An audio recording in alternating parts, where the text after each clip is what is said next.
Okay, so we've been working with cash receipts journal, cash payments journal. Um, Particularly with the cash receipts journal, we have a situation where we've got sales transactions, but what happens when we have transactions that don't fit into a special journal? Particularly in the case of when material product that we've sold to a customer is either returned to us or we give the customer a discount or a break, let them keep the material and just say, hey, just keep it. We'll just give you an adjustment on that. Or what happens if we post something to the wrong subsidiary ledger account for our cash receipts journal for our customers? We just put it in the wrong customer area name. Okay. So we're going to use the general journal to account for sales returns and allowances. Returns meaning we get the product back. Allowances meaning we don't, but still give them some sort of a credit. Posting general ledger accounts, general journal accounts or transactions to both the accounts receivable subledger and the general ledger. And then how do we do these correcting entries when we post to the wrong customer? All right. So here we go with our lesson here, as I was cheating and looking at my notes, right? Okay. We're also going to go back to the old credit memo where we're showing that we're giving the customer credit on their account for a variety of reasons. Okay. So here we go.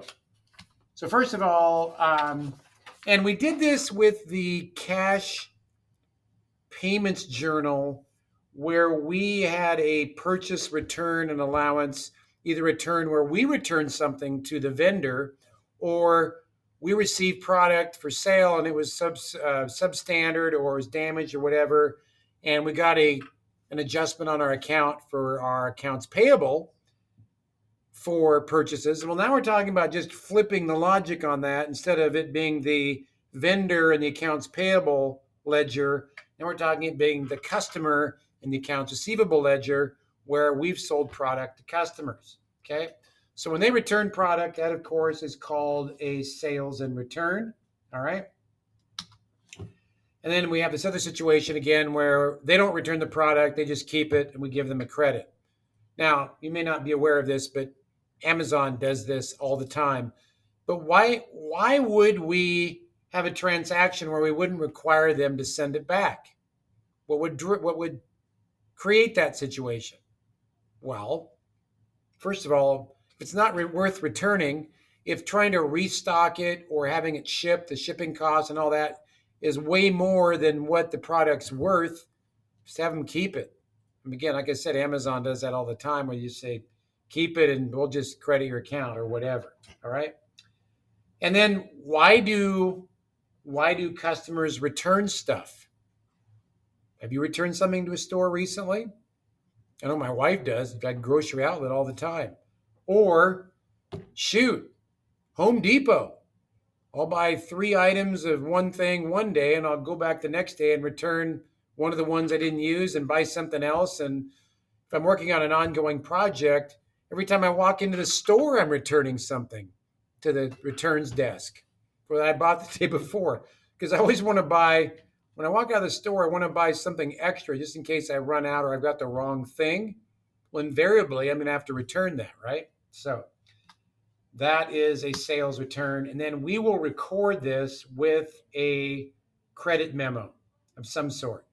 Okay, we want to have some sort of a source document that helps us with an audit trail to walk us back through where that transaction originated. In this case, it's a credit memo. Okay, all right. So here we go. This would be a credit memo. And then the question would be, who prepares this? Who prepares the credit memo? Well, probably this is coming from the sales department and potentially shipping if they receive something in. And once they receive it in, they're going to issue the customer a credit. But the sales department probably is going to issue it. And then who receives it?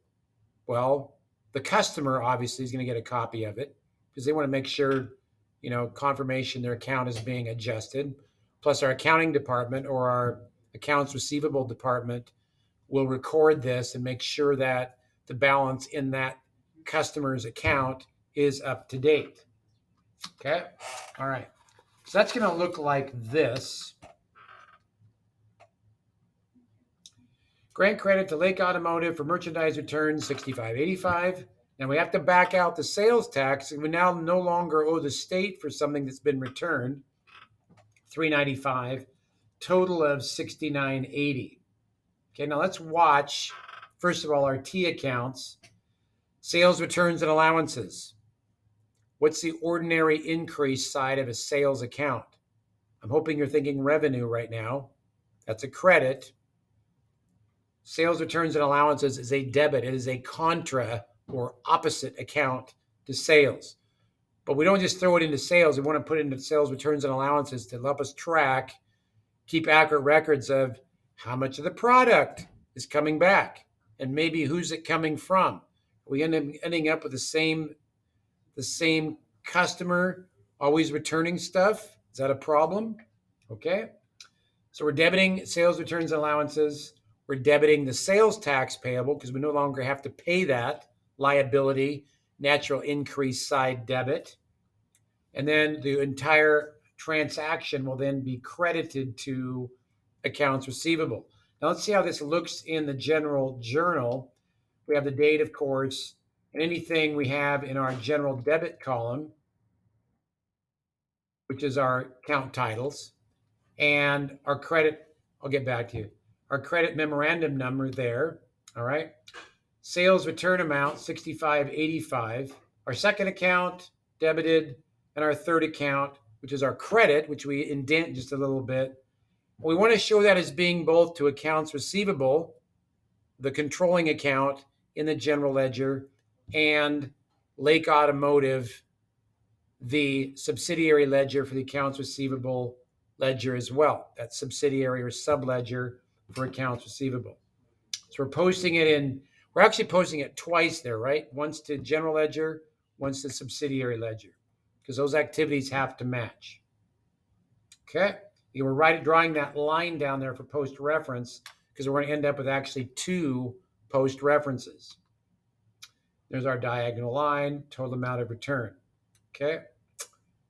All right, then when we go to post that, when we go to post it, same old posting procedures or the 5-step procedure we've always used.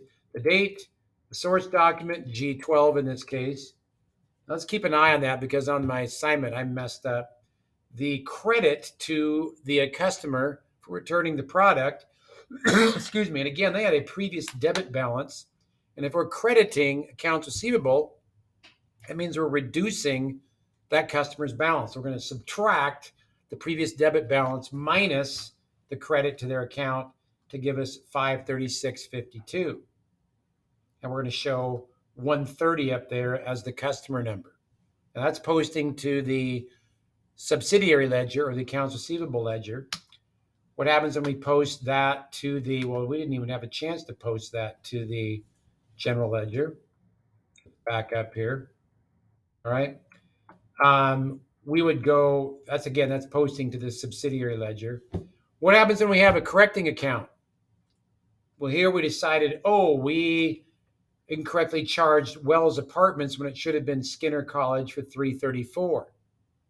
Now, this is where it gets kind of tricky because you might ask yourself, well, what happens in the general ledger? Are we going to do something to accounts receivable? Well, if we're debiting accounts receivable for $334 and we're crediting accounts receivable for $334, the net impact is zero. So we wouldn't bother posting to accounts receivable, the actual general ledger account. In this case, we just post to the individual subsidiary ledger accounts to show that adjustment. That's going to look like this. Write the date, write the name of the correct customer, and the memorandum, the debit amount, the incorrect customer, the one we're going to adjust, indent them a little bit, and the credit amount. Then when we go to post that to their accounts, there's the date, there's the post reference. We're debiting one customer and increasing their balance. We're crediting another customer's account and decreasing their balance. So at the end of the day, accounts receivable remains unchanged, but now we have correct balances in our subsidiary ledger for accounts receivable. And of course, we're going to calculate and write the new balance. And again, when you have a debit and you're at a debit, you're adding those together. If you have a debit balance, and in this case with Wells Apartments, subtracting 334 because we're crediting or reducing accounts receivable or the amount that Wells Apartments owes us because we made a mistake previously by posting to their account. And you can see that we're right back to where we started from with them, 44.91.45, because they essentially didn't do anything. So we put Humpty Dumpty back together again there. Okay. And then, of course, we go back and put in the post reference the various customer numbers from the subsidiary ledger into the post reference column of the general journal. Okay. What's the difference between a sales return and a sales allowance? You should get this by now because we talked about this with purchases. The sales return, something actually is coming back to our door. The sales allowance, we're just giving them something and you just keep it. We don't want it. Either way, the customer's account is going to get credited. What is a source document for journalizing sales returns and allowances? That's going to be some sort of a credit memorandum. We're recording the return of product from a customer. Okay. Why are sales returns and allowances not debited to the sales account? Because that's something we want to keep track of. Again, sales returns and allowances is a contra or opposite account to sales. It has a natural debit increase sign, whereas, of course, sales has a natural credit increase sign. Which general ledger accounts are affected and how by a sales returns and allowance transaction? Well, sales returns and allowances, the sales tax, if that's applicable, and accounts receivable is credited. Okay. All righty, let's go into MindTap 11.2. I sure hope I reset this. And I didn't. Okay, that's fun. So there'll be a short, embarrassing commercial break here while I do that. Sorry about that. And you know what? I could pause the video and do all that stuff. I think I will. One moment. Sorry about that. Okay, and we're back after these messages. Okay, so we are going to record these June transactions. Granted credit to Keller Associates for merchandise returned plus sales tax, total $259.70. Okay, June 4th. All right. So what are we doing here? Well, we are debiting sales returns and allowances. Journal number, oh wait, CM28. Sorry about that. CM28 for 245. That's the amount of product that was returned. We're debiting sales tax payable for 1470. Then remember, we're going to be crediting both the accounts receivable general ledger account and the subsidiary account. So we're going to say accounts receivable. Whoops, let's spell it right. And Keller Associates. We're going to do both. We're going to end up with that slash down there. I'm not going to be worried about that now. How about that? Ooh, that's nice. Credit that for $259.70. Now, I don't really need to do that right now. Okay. All righty, doc. That's going to be in post reference anyway. I don't know what I'm talking about. $259.70. So we've journalized that first transaction. Second transaction on the 9th, we learned that a sale on account to Ashton and Lindsay was incorrectly charged the account of Abraham. So we're going to be debiting Ashton and Lindsay. Why don't we spell that right? Nobody spells Ashton like that. Ashton and Lindsay LLP for, that's memorandum 61. We're debiting them for 623, and we're going to credit Abraham. Now remember, we would ordinarily indent this a little bit, 623. And again, we don't say accounts receivable, Abraham Corporation and Ashton and Lindsay, because we don't need to post to the general ledger because we would have a wash here. We'd be debiting and crediting accounts receivable, and that'd be silly. All right. Next, number 12, granted credit to Lambert Schools for damaged merchandise. So again, sales returns. This would actually be an allowance because they're not actually returning it. CM 29, debit of 206. And we're crediting accounts receivable slash, whoops, spell it right, slash Lambert Schools for 206. They're just keeping the product. We don't care. Finally, on the 26th, we again made a boo-boo here. We need to charge Keller Associates with memorandum 62 for 598. We need to credit Carson Properties for 598. Okay, so we record those 4 transactions, a couple of returns, a couple of boo-boos in accounts receivable, subsidiary ledger. Again, we are not going to post those adjustments to accounts receivable because they're a wash.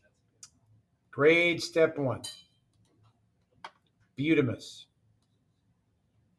3 out of 3. Next step. Time to post. Now let me get my little calculator dude over here. Help me out here.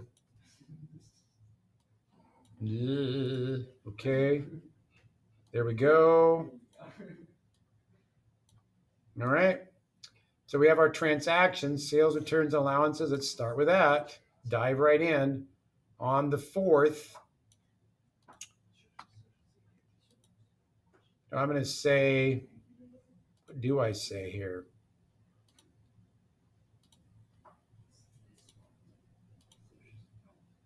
It's J12? Please tell me it's J12. General Journal 12.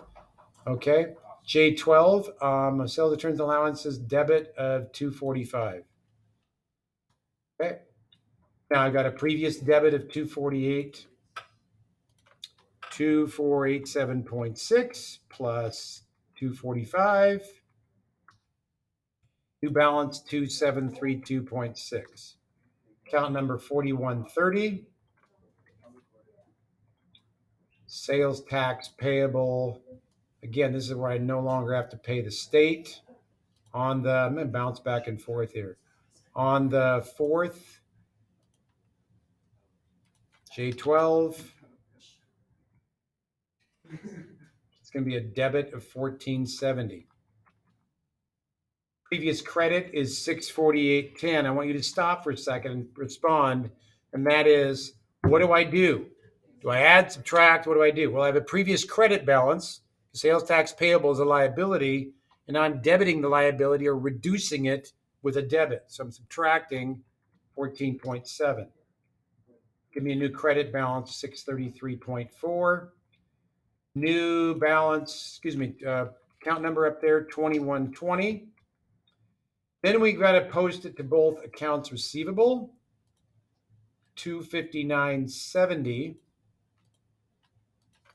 J12, credit, 259.70.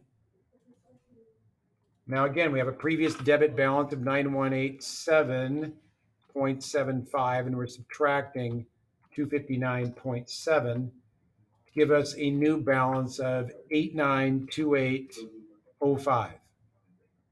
8928.05 to accounts receivable 1130 slash just a half of it. Now we've got to go to Keller and Associates on the 4th, J12, 259.7. Previous balance was 1716.4 minus 259.7. Again, we have a previous debit balance. We're crediting and reducing the accounts receivable. New balance 154456.7. That is customer 140. A little tedium here.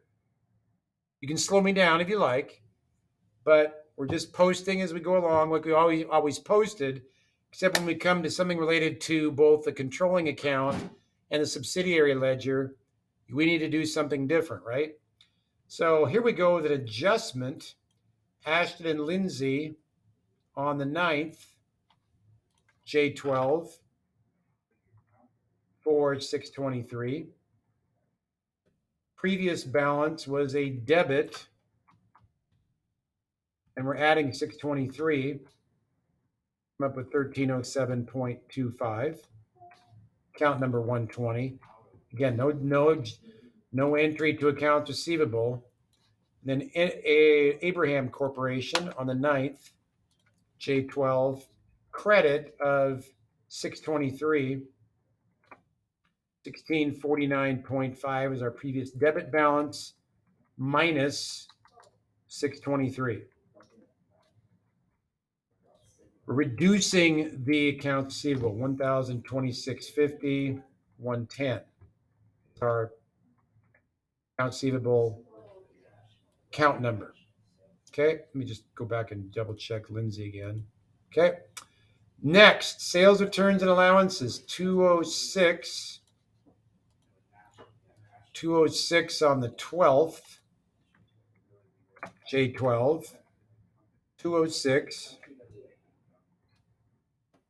2732.6 plus 206, 2938.6.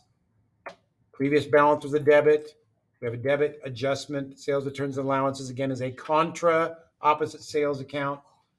4130 is what we're posting to. Accounts receivable on the 12th, day 12. We're crediting it for 206. And we have 8928.05 minus 206. Give us 8722.05. Reduction in accounts receivable. And that is account number 1130 slash, we have to post that 206 adjustment to Lambert Schools as well. That was on the 12th, right? Yes. J12, 206 credit, 3490 minus 206, 3284. We're going to put 150 in there for our account, our customer account. So we're posting in two places. Finally, we messed up. We should have charged Keller Associates on the 26th for $598. Previous balance 1456.7. Again, we're debiting. We have a debit balance. Previous. We're debiting the accounts. We're adding 598 because we screwed up on the post. I screwed up on my formula. 2054.7. Let's put that in right there. Okay. That is customer number 140. Again, no posting to the general ledger. And then Carson Properties on the 26th, J12, credit 598, previous balance 1647.6 minus 598. New balance 1049.6, customer number 130. Again, tedious, yes, but very doable. Okay, so there we go. Double check our post references. Things look good down here. Grade final step. How'd I do? It didn't like, oh, it's supposed to be G12. It's supposed to be G12, not J12. And I got nicked. G12. Sorry about that. Well, you learned something anyway. All right. So if you have any questions, let me know. Turn you loose on that. You're going to go work on the on your own portion of working papers 11-2. Have a great day.